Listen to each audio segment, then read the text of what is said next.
But I think the one thing I should have done is that if you know where you want to be in a police department, if you want to be a sergeant, if you want to be in some kind of special community policing unit, if you want to be in supervisory positions, seek that mentorship early. Start talking to those officers and ask them, hey, what should I do to get to where you are now? What did you do to get to that point? What should I be working on, year one, year two, year three to get there? And that's definitely something I didn't do. And it was a mistake on my end, but I didn't know any better. I learned along the way, and it is what it is. But definitely figure out maybe where you want to go, or maybe if you don't know, speak to the older officers. Say, hey, what's the best place to go in this bar? What are the benefits of this? What are the pros and cons of this? Because they're going to tell you. This is Corey Jones with the Be Ready with Safetyman Podcast. Join us every week for a new podcast. Follow us everywhere podcasts are played and on YouTube. Be Ready with Safetyman. This is Corey Jones. What's up, everybody? Welcome back to another Safetyman Podcast. We're here with myself, Hoagie, and the main man, Corey. What up? Safetyman, stay safe, be ready, and train now. All right. Before we jump into it, I just want to let everyone know we got a little sponsor that's helping us out. Check out Buzzle Shopping. It's a new app that's on iPhones and Androids. It's a new social media and shopping app. I just downloaded it myself. It's pretty cool. You can add in your purchases, and one thing that's cool is like you kind of flex on everyone and show everyone what you bought. But what's cool is if they click on it, you actually get coupons and money back for the stuff that you bought. So it's a pretty cool idea. Check it out for yourself. It's Buzzle. It's brand new. See what all the buzz is about. Thanks. Buzzle? All right, Buzzle? Buzzle? Yeah, like buzz and puzzle. Buzzle. So, Got yeah. it. Got it. All I focus was on the flexing on people with my buzzle. So Flexing on them. All right, today's topic. So we've talked about the academy, and a lot of people really like that video and conversation. And so I kind of want to expand on that about maybe the first year. Now, this is going back for both of us, but the first year as a police officer after the academy, what to expect, how it goes. Yeah, that's where we're gonna go with today. Yeah. That's really good. I was lucky. I got to go to two police academies, like two and a half years apart, because I started as a Class 2 special and got to do that for down the shore. Then I went to the full-time academy for where I did my 25 years as a full-time law enforcement officer. So there was a lot that I wish I had known before that first academy, but the things that my cousin, who was a trooper, had already told me definitely helped. So I think we'll all get a lot out of this podcast. So I think the first one we're going to talk about is that introduction, right? What really to expect. And we kind of hit that a lot, what to expect in there. But I think preparing yourself for that is almost similar to preparing yourself for what we're talking about today. The main beat of our podcast is this is going to be a brand new world for us. Yes. So transitioning from the academy to real world policing. And the first thing I'm going to say is that the academy is completely different than that first week you're on the street. You go, wait a second, I didn't learn this, or what's this all about?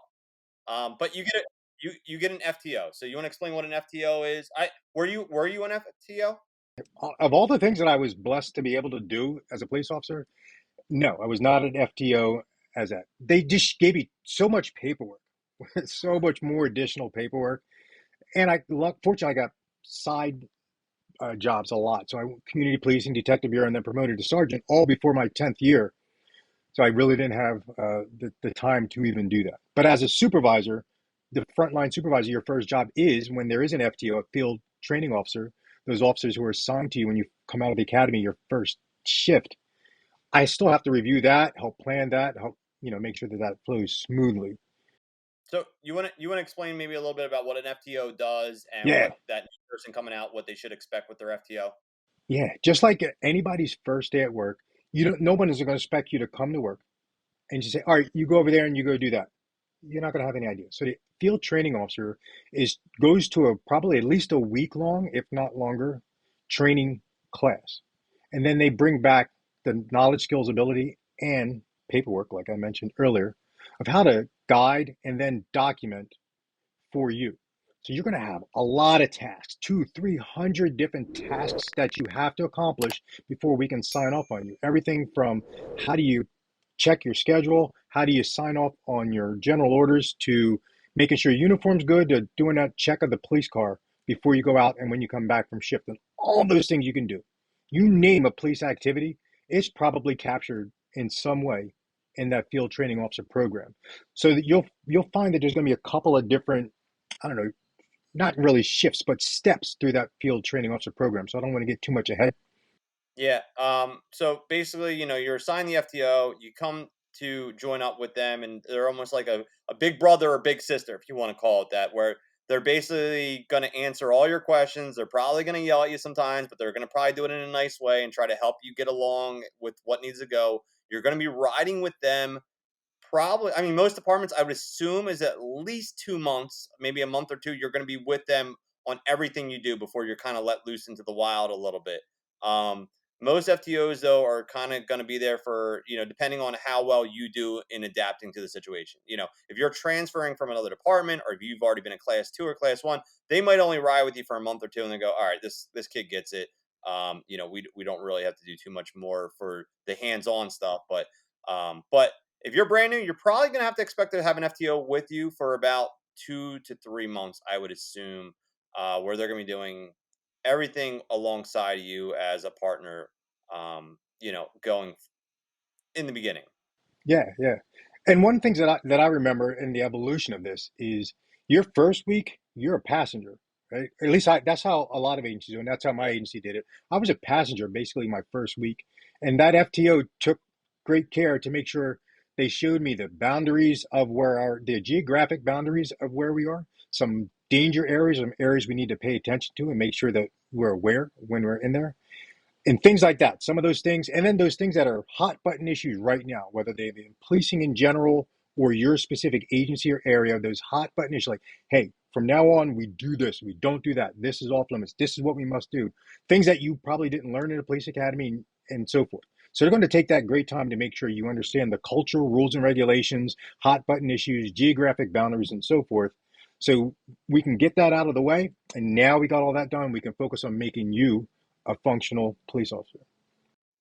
I think one of the first eye openers for people coming in right out of the academy is probably like that 500-page plus SOP books you're going to start going through, and you're going to go, oh my God, there is just literally a standard operating procedure for just about everything, including probably how to take a piss nowadays. So Yeah, yeah, just learning how to do literally everything, and you're going to have to learn all that stuff. Now, I will say, policing has gotten a lot harder, in my opinion, because of a lot of things that have been put in place. But I will say that one of the things that is beneficial and has become a little bit easier is that now, like, all these SOPs are at your fingertips for most departments. They have them online, or you can download them or whatnot. So I would say that's probably a little bit easier, where like it's not just general memorization. Like, you can look something up real quick, go, okay, who do I got to email, who do I got to send this notification to, so that kind of helps out for sure. That's one of the things that I would say would have been a plus, definitely. But yeah, that's SOPs are going to be something you're going to love to hate, probably, or hate to love. I don't know, one or the other. yeah. And speaking of those SOPs, as Hoagie just pointed out to, yeah, there's multiple things that we're aware of. I mean, we have to learn the motor vehicle law, criminal law, attorney general's guidelines, federal law, state law, local law, township ordinances. Wow. And I didn't even say the rules and regulations of the agency yet, right? So if we were to write that all down, it would look like your encyclopedia that you have in your kid in the basement, right? All those different things. That's at the end of the day, that's what it is. Nobody would expect you to remember that. But if you read, especially the most important ones, the big ones, and your FTO is going to help you focus on which ones to really pay attention to. And you got to use a little bit of common sense. You watch the news, you know what police are being scrutinized for, police are being praised for, and all the things in between. So you're going to have to prioritize those. But if you glanced at them a couple of different times, you'll start to realize, oh, there's a policy for this. I think that has to do with prisoner transport, or that has to do with notifications like you talked about. So when you see it, you'll be aware that there's a policy somewhere for it. So if it's not bullets flying over your head, you can pause the situation and then go ahead and find out to make sure you're taking the appropriate action. Yeah, and I think that's one of the challenges. That's my second segment here. Challenges of the first year, and just learning all that important stuff. And you're going to continue to learn your entire career. It's not going to be like, oh, I memorized everything my first year and we're good to go. No, things are going to be changing. New SOPs are going to be coming. New things that you can't even think about are going to be added in there. But challenges of the first year. A couple things to deal with is one, and we've talked a little bit about this, but physical and mental adjustment. You want to talk a little bit about that physical and mental adjustment? Yeah. So most of us are probably used to going to bed at 11 o'clock at night, waking up at 7 o'clock in the morning, and going about our day. Well, police obviously is 24/7, 365. And I remember being 19, 20, 21 when I first started. Realistically, it wasn't a big toll on my body. It wasn't. But now, if I were to try to do that as my first day at 54 years old, working a midnight shift 4 days in a row, trying to sleep during the day, have a family, have kids, have other things to do, and then go back into work at night and be safe, legal, and effective. Because remember, at the end of the day, it's not just showing up and then hiding in the corner. You got to be safe, legal, and effective. All three of those, all at the same time, right? All at the same time. So part of the ways to prepare for that is maybe just see about yourself. Can you sleep? Take a test run. Stay 4 days in a row and stay up from 11 o'clock at night till 9 o'clock in the morning, and then sleep a couple hours and see how your body feels. See, what's going on. See how you're dealing with food and all those different things, just to kind of give it a test run and see if it's going to be a struggle. I think one of the problems I'm seeing right now is that a lot of police departments are short staffed. And so to go with the mental side of things, and hopefully it fixes itself and we start getting better pay for some departments and we get better officers coming in and whatnot. But one of the things I'm seeing is that some officers are getting burnt out in their first year because there is so low manpower. So a lot of these new officers coming in, so they're being constantly assigned to shifts. They're constantly stuck on overtime. They're getting switched around. And so the burnout factor can be real for a lot of these first year people if they're not if they're not taking care of themselves on top of it. They're not eating right, they're not sleeping right, they're not going to their therapist like they've been planning on doing, they're not hanging out with friends on their days off to get some emotional stress out. If they're not doing those things, the burnout's going to happen even faster right now than I would say 10 years ago, just because of the trends in the police world right now. And you're hearing about a lot of officers quitting after 2 or 3 years and going into other fields because they can't take it.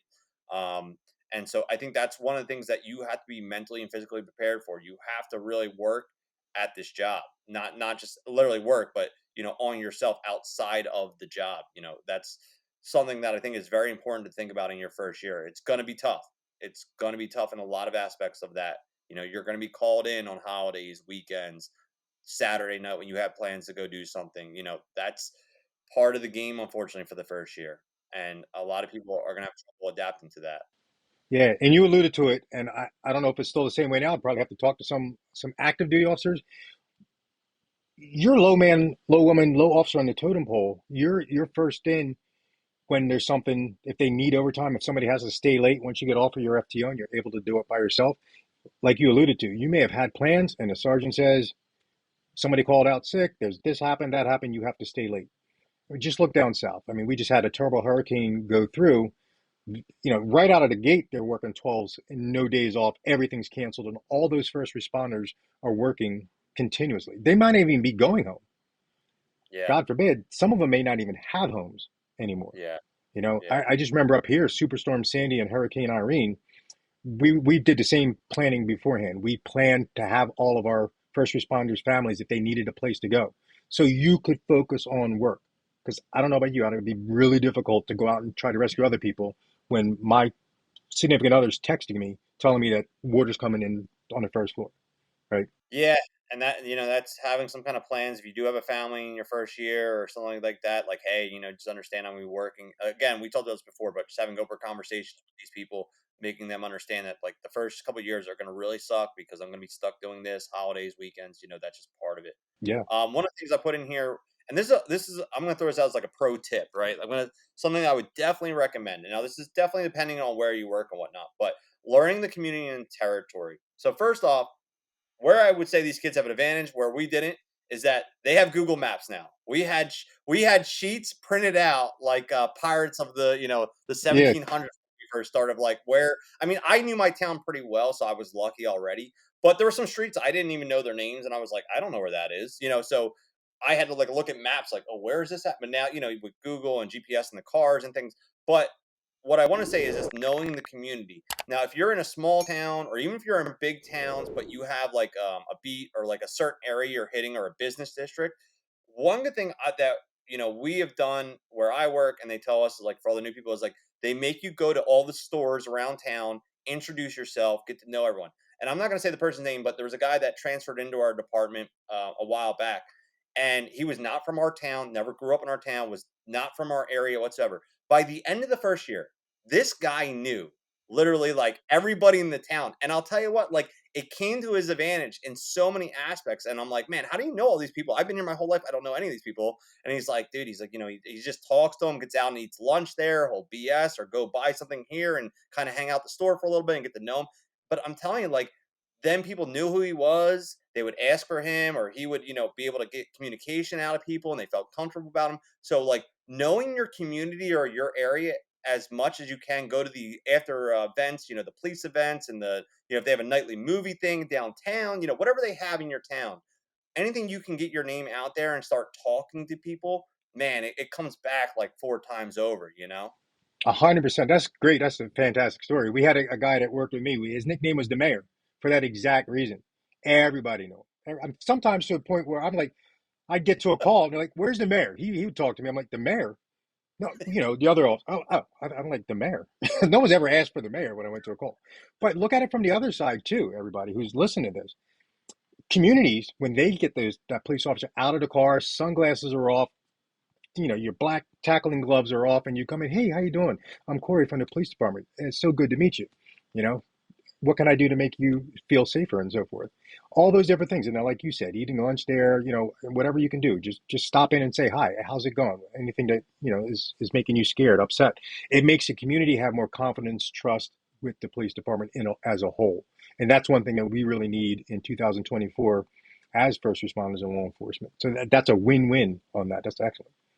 Yeah, that's definitely something I would say out to new people. Get out there. I mean, listen, we all want to be tough. We want to have the glasses, like you said, the gloves. We want to show up, but, like, I'm serious. Like, put your guard down a little bit. Get to know the people around you. Like, just find out. I'm telling you, because then when it comes to interviews or when you need information, you'll get a lot more information a lot quicker, or they'll feel comfortable, or, like, literally, if it's something like even a domestic and it's a scary situation, they're like, well, I know him. I'll go down to the station with him, and, like, they'll come down a lot easier, like a lot less fights, a lot less IAs, a lot less problems in the long run, just by getting to know a couple people. Like, it really pays off, for It sure. definitely does. 100%. That's definitely a pro tip there. So next, building confidence and competence. So this is it's going to come down to a lot of things. Training. So I think you could talk a little bit about that and skills. What do you think about that? So you stole my two favorite words, at least for 2024. I've been building on the confidence and competence, and I make them as like a self-perpetuating cycle. So I remember my first podcast, or the first time I was on the news giving an interview about something that happened in first responder community. Super nervous, because I only had 14 hours to prepare. I got the phone call at like 3 o'clock in the afternoon, and I had to be there at 5 o'clock in the morning the next day to be on Fox News in Philadelphia to talk about something. And I was super nervous. I was sweating, but after I've done it 3 times, 3 times, my confidence went up. So I was not nervous. Like, they don't know. Nobody knows. That's why they're talking to me. So I'm the subject matter expert, so to speak. Why am I worried? So then my confidence and my competence started going up, because as I did it more often, apparently it worked, because they continue to call me to ask me to come on.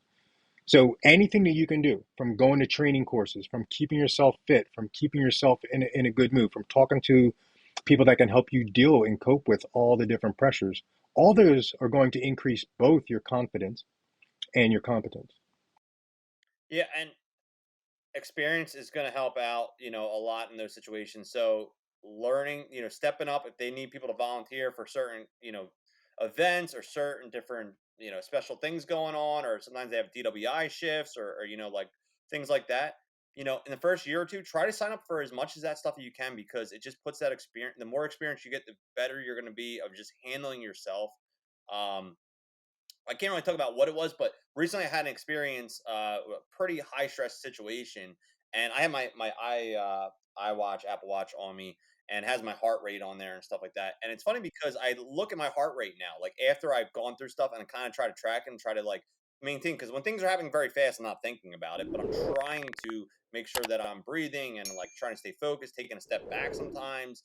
or whatnot. And like at a high stress situation, and my heart rate was only at like 103 after the fact. And I looked at it and I was like, kind of like, okay, like 10 years ago, that would have been like 130, I guarantee, because Right, I would have right. been freaking out or, just going a little bit overboard. But learning to just, deal with these high pressure situations by putting yourself into them sometimes, backing other officers up. Even, if you're in a town that backs up other departments and your department's cool with letting you back up other off, go out there, back them up. If you're just sitting around the parking lot not doing anything, go back them up just to see, just to stand by as a witness to kind of see how things are happening or whatever. The more situations you put yourself in, the more you're going to learn a lot faster how to deal with things and handle them under high stress for sure. Indeed, indeed. And again, I know it sounds like we're talking in circles, but building that confidence and competence, knowing what's right, what's wrong, what's loud, what's not allowed, what's being stressed, what's not being stressed is going to let you help you make that decision. Because if you watch law enforcement videos, especially when they end up in a physical or a forced situation, what we're seeing a lot now is officers aren't showing the confidence. They're not showing the confidence in the law that they're going to be enforced because the public is now challenging first responders. You don't have a right to stop me. I don't have to answer you. You can't make me do this. You need to know the answer to all those three questions. Can I stop you? Can I make you do this? Or if I can't, do I have to go back into, okay, I'm sorry for whatever, and then figure out another way to gain compliance. But if you don't know whether you can or can't do it, and somebody calls you out on it, and then you're like, you're not going to have any confidence or competence. You're going to be ineffective. They're going to know it, and you're going to either have to tap out of the situation, and just let it go, where you should have taken enforcement, or you might run the risk of being extreme and putting your hands on somebody using force or violating their rights, and there's an injury, and now you have a boatload of problems over there. So again, if you don't know what you can do or can't do, you're already out of the water. You're already Yeah, done. So need to know, because that's going to make it so much easier. Because if somebody says, you can't make me do that, and on the inside, you're like, okay. yeah, I'm not saying you just go tackle them, but you already know you can. So now we're going to, with much more confidence, say, sir, I understand you really don't want to do this right now. However, we do have this ordinance, this law. This is a new policy. This is a new whatever. Because you've already read it. You already know. And you're there. And that's going to make it so much easier. Is that right? I mean, do you notice yeah, that? yeah. I mean, just confidence in knowing what you're talking about is a big thing. So Yeah, I mean, I just watched a video today where an officer got called out. It was on a car stop. The person just tried to be, smart ass and rolled the window down like that far. The officer said, "Can you roll the window down a little bit farther, so I don't have to scream? I already got trucks behind me. You can't make me do that." And the guy started doing all this stuff. So the officer was very confident when he said, "I understand you. I'm going to roll you window. I'll talk louder for you." And he started talking louder. And then eventually the guy kept, "Oh, I won that one." And he pushed more, pushed more, pushed more. No, he pushed too much. The officer said, "Sir, step out of the vehicle. You're under arrest. You can't yeah, do that." I And mean, then he arrested him. I know from personal experience where I was backing up someone and they were giving the primary officer a little bit of trouble about stepping out of the vehicle. And I just with confidence came up on the passenger side and said, listen, there is case law that says that you must step out of the vehicle if an officer asks you to step out of the vehicle if you're being detained during a car stop and you are the driver. Do you understand that? And they just, yeah, like I said it with confidence, like kind of backed up my case, and they stepped out. Like it wasn't an argument, it wasn't a fight. It was like, I'm telling you, this is how it is and this is why. And then they're like, okay, and they stepped out. Now that's not going to be the But case every what would time. have happened if you didn't know that? What would have happened if you didn't know that and you couldn't speak that with that confidence? Then I'd be like, well, why do I got to step out? Well, because there's mandated case law in the United States, so that is why, sir, it has been already proven that this is how it has to be. So But if you again, if you didn't know that and weren't able to yeah, speak with that confidence, then he would have just been going back and forth with two of you. And yeah, then somebody could have gotten frustrated, him or you, yeah, and made a poor force choice. Or what is that person doing all that time? He or she potentially making their assault option, their escape option, or figuring out how they're just going to just make you just tap out. Say, you know what, it's not worth it. yeah. Again, that confident competence is just so important, so important. The next one in here, and I'll be honest, I'm going to be very honest with this one. Okay, so I'm very trying when it comes to new officers. Like I'm not an FTO, but like I'm very like okay, they're a new officer. Like explain to them, help them out. This one does drive me crazy though, and I'm sure a lot of other officers do. is the radio communication. When they first start using the radio for the first time, I'm like, oh my goodness. Like I'm on the other end over there, like standing by somewheres, and I'm like, oh please, God help me. Like it is a struggle, and I get it, but it's that's just one that just gets to me, and I try not to let it get to me, but it does. Yeah. So you would probably say don't let Hollywood teach you how to use the police radio? Yeah, I mean, you got to listen to your FTO and you got to practice, right? Like, just they're going to tell you how it needs to be done in your department, how you call out your car stops, how you call out your ped stops, how you call out your incidents, and practice that. Even if you got to come home and record it on your phone and run through it a couple times, again, to build up confidence. But when they're on there for like a minute, just explaining something that's we say in about 12 seconds, you're like, oh my goodness, Yeah. please. Yeah. And another pro tip, you don't have to yell into the radio. The Yes. same volume that you were talking before, you can use that same volume throughout the entire duration. One is when you yell, it actually makes it harder for us to hear you. Two, when you yell, what you just did, you shot an adrenaline spike through anybody who's listening to that radio. Anybody who's listening to that, when you go, they just they will pop out of the police car, because they think your shot's fired right now, right? Yeah. So like you just said, role play it in your head. That when you get home and you're laying in bed and you're falling asleep, you're thinking about what you did. Say, all right, how would I call this in if somebody ran out? How do you normally say your car stops? Radio, Sergeant Jones stopping, location. I got one bailed out on foot. Right? You're human. You're going to react, but as opposed to Yeah, listen, that is one too. Is like the one thing I've learned. We all want to just sprint a million miles an hour and go do what you got to do, but taking that half second and just 1/2 second, take a deep breath, stop, call out your location where you're going, and then take off makes a huge difference because you lost a half second on them and you're gonna have to run a little bit more. But now you got 15 cops that are coming to where you need to be because you weren't blah, blah, blah, blah, blah, blah, and they're like, what? Where are they? What did they say? What is going on? Like just spending that half second to get your information out and then going on the sprint is gonna it's gonna make it a lot easier down the road, down the block, absolutely. literally. You know That's that great the advice other for just about everything, right? Is taking that time to pause, assess. We're at that 1 foot view, so go to that 30,000 foot view for a split second. Go whoop, look at it, okay, boom, and then go back and then go do your work. You touched on it earlier, and I wrote a note down. I forgot. You said know the community. It's one thing to know geographically where you're going. We've all done this. You go into a new restaurant or somebody's house for an event, and you're using your GPS, takes you right there. And then when you leave or you visit that place again in the daytime or you're driving 3 months later and you, wait a minute, that's where that was where I just went. And you realize that right behind that is a shopping mall, a plaza, a river, another, whatever it is. And somebody ran out that, you got a natural barrier or you got a natural problem because they ran into, an area that's not going to be police friendly or they ran into whatever. If you know that general area, that's going to help you so much because you are the supervisor of your call until another supervisor relieves you. So people going, where do you need me? Where do you want me? I barely know where I am. How am I going to put you someplace? Yeah, asking your FTO, but like, hey, I'm not really familiar with this park. Would you mind if I went out and did a foot patrol out there?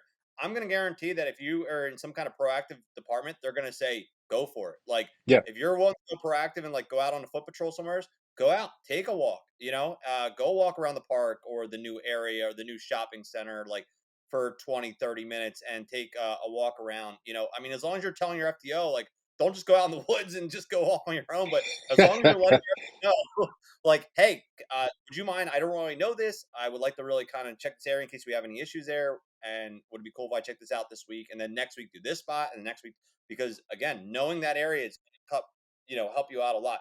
I have an area where there's a lot of like little alleyways downtown and little things like that. So knowing that those alleyways are there, those little parking lots are back there. Like if you didn't know that stuff, where someone's going to end up, you're not going to know how to cut them off or get to certain spots faster or whatnot. Yeah.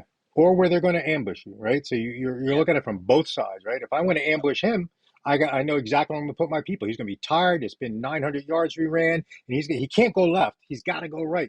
So I'll put my people down there. I'll put my canine down there, whatever it is, whoever's coming, put them down there. Now I can just chill at that point, catch my breath, as opposed to try and sprint. Because if I don't get him by the time he turns that corner, he's gone. But Yeah. since I know my area, I'm starting to pre-position my assets like they just did with this hurricane, like we do with a lot of things. If we can pre-position assets and still keep them safe, that's going to be safe, legal, and effective for us. This next one, I think, in key lessons I put down, this is something that I can honestly say that I made a mistake on and I should have worked on better. And I hope that other people listening maybe take this advice. So you have your FTO that helps you out and they answer a lot of questions for you. But I think the one thing I should have done is that if you know where you want to be in a police department, if you want to be a sergeant, if you want to be in some kind of special community policing unit, if you want to be in supervisory positions, seek that mentorship early. Start talking to those officers and ask them, hey, what should I do to get to where you are now? What did you do to get to that point? What should I be working on, year one, year two, year three to get there? And that's definitely something I didn't do. And it was a mistake on my end, but I didn't know any better. I learned along the way, and it is what it is. But definitely figure out maybe where you want to go, or maybe if you don't know, speak to the older officers. Say, hey, what's the best place to go in this bar? What are the benefits of this? What are the pros and cons of this? Because they're going to tell you. The guy that's been Hmm. there 20 years, he'll tell you everything you want to know, good, bad, ugly, in between. You know what I mean? Like, and if you ask those guys, they'll tell you. But you got to ask them. That's the thing. They're not just going to Yeah, come out and yeah, say, yeah. don't go into here because of this, or go into this one because of this. Ask them. Yeah, And I'm not definitely help talking you make good choices. yeah, I'm not talking about just gossip either. I'm talking about like actual like, hey, yeah, if you go into this department, you're going to be working these hours because this always happens every year. Or this, they know all that, and so just getting that experience of asking seasoned officers, being willing to have that conversation. Yeah, yeah, definitely. And I like this second thing I think you're alluding to is what not to do, right? That's a lot of good what to do, but there's a lot of what not to do. Here's one mistake that I made. I'm pretty dumb. So I had to make it twice in two different agencies before I figured out, oh, maybe I should not do that. We all have our areas where we're probably better than 90% of people in our agency. Maybe it's not anything that's really, but it'll probably pop up rear its head one time. Well, this one event, there was a piece of technology. I just happened to, because of the experience I had with it, just, no, that won't work as good. This will work as good, which is fine. We want to embrace that knowledge, right? If some rookie said that to you, yeah, all right, cool. Make it work, make it happen, fix it. That's fine. But I said it to a supervisor around other supervisors and did not do it very tactfully. So Yeah, he just kind of gave me that look. And then my direct supervisor said, dude, why don't you just pluck him in the eyeball? I didn't understand. I did not. I was yeah, 22 years old. I had no clue about that pride and things like that, reading the room. So that's definitely yeah, something good is know who you are, right? Know who you are. You got 2 years on, and then somebody from some other agency or some bigwig comes in, and you're like, well, he went around. Settle down, read the room, know your place. yeah, yeah, for sure. Um, We've talked about this before, so you can watch maybe some of the other ones. I won't go into too much in that, but coping with emotional impact. Obviously, you're going to be seeing a lot of stuff now. A lot of the academies do pretty good in like showing you a lot of videos and pictures, and they try to desensitize you. I at least know that my academy did. We saw a lot of like murders and different videos and images that kind of like desensitize you. But I mean, until like Mike Tyson says, like everyone's got a plan until you get punched in the nose, right? So it's like same thing. You can watch a bunch of videos, but until you're actually out on a call, you're not going to know how you effectively react to those things or until you're there. And so I'll give you a good example is this. Like me, I've been to a lot of different scenes, murder, suicides. No, let me correct that. Not a murder. I've been to a lot of suicides. I've been to a bunch of different other really gross scenes, car accidents, stuff like that. And none of them ever bothered me, right? Like none of them really got to me. But one time out of nowhere, I don't know why. I went to this call and it was, I forget what the whole thing. I won't go too much into it, but it was like a diabetic or whatever, and he had to put like a needle under his like nail, and I like got all weird, like it like freaked me out. I'm like, I've seen like people's heads like in gross situations and blood everywhere and guts, and that's been fine. But like this one needle like got to me, and I like had to walk out of the room. So just Yeah, know how you're going to react to some of these crazy things is what you're gonna come into. yeah, and there's common fears, right? Spiders, snakes, things like that. They will call the police because there's a giant spider in a kid's bedroom or there's a snake. And if you're I deathly afraid of snakes, what are you going to do? Not go? You tell me you're going to go to an active shooter officer, but you won't go to a snake? yeah, Come on. You got to and if it's something you know you can't do, well, you know that already. There are people you can talk to that can help desensitize you to that. Stress inoculation. If you're afraid of the dark, afraid of loud noises, afraid of snakes, maybe you either need to pick a different career or fix that, because you will encounter things that make you afraid. You will, and you need to prepare yourself for that. Perfect cycle here, going back of knowing your community, knowing your people. And you just brought up here about snakes. I've been to a couple snake calls, and luckily I know a guy in our town who handles snakes on the regular, has snakes. I've called him up like 2 or 3 times, like, yo, you need to meet me at this house because I got a snake wrapped around this thing right now, and I don't know how it got here, and I don't know anything about it. And he comes out, he's like, oh, this is not poisonous, it's this. And he gets a snake right off, gets it in a box for us, helps us out. He's not being paid. Right. He's a friend of the community. I know him, and that's what I'm saying. Know the people in your community. So if there's a snake guy or a bird guy or a lizard guy, make friends with them, because at some point you're gonna need to call them in your phone because they're gonna help Yep. you out. Yep. Yeah. Yeah. But And again, you were a hero, right? You were a hero because nobody else had the answer, right? yeah. But I was like, So I know a guy. imagine being that first year patrolman and being able to save the day like that. So if there is something that's outside of the box, but you're really good at it, that's also something you can, talk about with your FTO. I'm not saying stand on top of the police car and say, hey, I'm superhero snake wrangler. But if there's a skill set that you can bring to the table, talk with your FTO about it. Because I've had, as a supervisor, I had people that work for me. I was like, that guy, man, he's my command post guy. This guy, I could take a broken radio, submerge it in water, give it to him, and he'll have me talking to NASA in 10 minutes, right? MacGyver. And he doesn't bring a whole bunch of awesomeness to the table as far as this guy's super ninja, whatever, but he's solid, dependable, and he knows that. And he saved the day a couple of times. Say, hey, can you make this talk to that? Yeah. Yeah, yeah. Without dropping my soda, right? He could do it super easy. So those are the things, and those are things that people can use to put you in a special area. Let's just say 10 years. This is how it worked out for that officer. He now has a special assignment that he's the one that can do it, and he makes everybody else's job so much easier Next part because here, he can do that. last part I'm going to go into is just setting goals in law enforcement. Year one, you got a lot on your plate, but again, start thinking about what you want to do in your department, where you want to go, special units, promotions, long-term career path, like what you're planning on doing down the road, and start working towards that.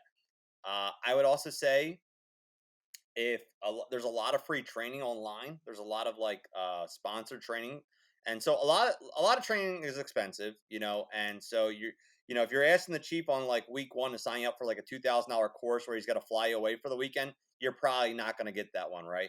But if there's something free online and hey chief, I found this course, it's free online, would you mind if I did it? Or even it's $40 or $50, if you're showing a passion for these things of learning more and trying to get involved in training and things like that, you'll get the better training down the road, the bigger ones, the ones they fly you out to conferences and things like that, if you're going to do the right ones in the beginning. But, I would say try to maybe pick out some trainings that you could do and look into that. Anthony, that is actually how, and I didn't do it on purpose. It was just my natural personality. But that is how my career blossomed the way it did. Not because I was awesome, but because of that, I showed a willingness and a passion to learn, to try to get better. And I don't know why. I can't go back 25 years and say, why did I do that? I don't know. I had a passion to learn and get better. It was exciting and interesting for me. But as you said it exactly right there, my superiors knew not only if they asked me to go to training, I'd say yes. Not only would I go, would I show up, but if they wanted me to wear uniform or suit and tie or BDUs or whatever it was, that Corey's going to do it. He's not going to be a problem. We're not going to get the phone call. Your dude showed up late and, he was burping beer at lunch, kind of a thing. And then I'm going to come back and apply the training. Either let them know, don't go there anymore, or we should start sending people to it. Here's an overview of it. Here's how we can bring it back to the agency. And here's how we can increase our confidence and competence, and then do it. And then, as you said, when that cool stuff comes out, yeah, send Corey. He'll go. I'm telling you, Yeah. that is how I got, because I made contacts. I got to meet people from all over the country. All over the country. I mean, I had people from LAPD SWAT who started it. Al Preciado, Steve Steer, Lou Villalobos. Those guys were original SWAT. There was no SWAT in LAPD. Then there was SWAT. They were on it. They taught me my initial SWAT and my advanced SWAT, and then I could call them if I was trying to make a policy, trying to convince a leader, hey, maybe we shouldn't do this. Maybe we should look at this. Why? Because you went to one school? No. But the guy invented SWAT set. Not Yeah. because I'm like that other situation I said where I'm slapping around in public, but I'm summarizing it here for the podcast. But it made it a lot easier because I was leaning not on me, but leaning on the SWAT Bible. Yeah, and I think the other thing too is that I think training is nice, especially if it's something that you actually go away for a day. It kind of gives you a little bit of a break from what you're doing, so it kind of gives you a little bit like, hey, a little bit a laid back day to meet some people, hang out. I mean, most of the trainings are fun. Like you're hanging out with other officers that are there on. Their kind of off day or they're relaxing a little bit more. So it becomes a little more relaxed for the most part. I mean, there are some high stress ones as well, but there's a lot of trainings that are kind of just chill and you're learning, you're having fun. And I'm like, oh, wow, that's pretty cool. And you kind of bring something back. And, you know, if they say, oh, he actually went to the training, he stayed there the full time, he got his Excel certificate, he brought it back, he did what he's supposed to do, and he's reliable. Yeah, send him to the next training, send him to this, and then, like you said, you network, you learn other things, you get information, and again, helps down the road because now you made a bunch of these contacts, and how many times you call another department and you need something, you need an RR, you need information on a guy. If hey, is Joe there from the whatever department, and Hmm. oh yeah, what's up, man? The information just flows a lot more easier when you have that network built. Oh yeah, And yeah, yeah, a yeah. lot of that's from me exchanging phone numbers in classes and things like that or emails. Yeah. Nothing's better than like when you make that phone call at 2 o'clock in the morning. Anthony? Oh, man, yeah, Yeah, it's Corey. Oh, man, I yeah, got you. Like if we were both yeah, on the job and you called me at 2 in the morning, hey, man, I know you guys don't normally like to do this, but it's within policy, it's lawful and all that stuff. Do you mind cutting this guy an RR? He's going to take care of something, or release on non-recognizance. So for anybody who doesn't know, that would be if we came across somebody that has a warrant for their arrest. I mean, you almost 99.9% times probably a traffic warrant, right? Something they didn't go yeah, to court once. Not somebody's got 50 of them from 32 different towns. Like, we can't do that. But somebody forgot to show up for a seatbelt ticket or something like that, and it's a couple $100. But this person's helping you out with something else. You know, can we do that? And it's legal. This isn't going outside the court. And there's forms for it that the court has. Yeah, I got you. I'll hook it up right now. Do you need me to fill it? No, I got you. I got you. Sorry, just like you said, that's happened so many times, and I returned the favor. yeah. So we had a trooper barracks near us, and the troopers cannot take bail. I don't know why. Maybe they can now, but they could not then when I was a supervisor. So they would call us, hey, state police, can you take bail for us? Not everybody would say yes. I always said yes. Absolutely. Send them. All right, cool. Because it wasn't that far and it was not a heavy lift. It took me 20 minutes, but the goodwill that I generated between our agency and the state police and then me personally, because even now that I'm retired, I'll run into troopers and say, hey, Sarge, remember you took bail for us like 10 years ago? I'm like, no, I said, dude, thanks for hooking us up, man. I didn't think I was going to be able to leave because I was going to drive that guy to Persephone. Yeah, yeah, Stuff like that. Those are, yeah, I'm doing everybody a solid and doing the right thing. I'm being safe, but if I had to call the state police 6 months later, say, hey, can we do that? Can we do that? And they're like, but hey, sorry, oh yeah, hold on. I think we can do that. So it comes around. yeah. Yeah, so that's all I got. That's what I got written down here. I would just say that, for anyone, your first year is going to be tough. Expect it to be tough. It's going to be a lot of information. It's going to be a lot of times where you don't know what you're doing, and you're going to have to make sure that you ask someone to get help, or the FTO, and you're going to be working, and you're going to make mistakes. Now, and that's part of it. I mean, I'm not talking about like illegal mistakes, right? Right, But right. you're gonna make small mistakes. You're gonna say the wrong thing. You're gonna do the wrong thing. You're gonna write the wrong paperwork. I mean, I still write the wrong paperwork. That's still gonna happen. It's part of the gig. You're gonna make mistakes. So just expect that. Don't destroy yourself over it. And just continue to work on it. If this is really what you want to do in life, this is your career, this is your goal. You got there. You've already got past the academy. You got the hiring process. You got some of the hardest stuff out of the way. So now it's just like get through year one. That's what you got to do. Get through year one, and year two should be a little bit easier. I would say for 95% of people, year two would be easier than year one. You know. Absolutely. I agree with that 100%. Yeah. And I don't want to sound like we're trying to scare you, but I do definitely want your eyes fully open because it is Yeah. not cops. It is not TV where it's just, all right, guys, go out and have fun. And then you go out or lock somebody up and bring them in, give them to the booking people and go back out and get another one. The who? The Yeah. booking people? I don't even know what that is. They work in a library. I don't know what that is because I was the booking people. If I arrested somebody, cook them and you cook them, you catch them, you clean them, right?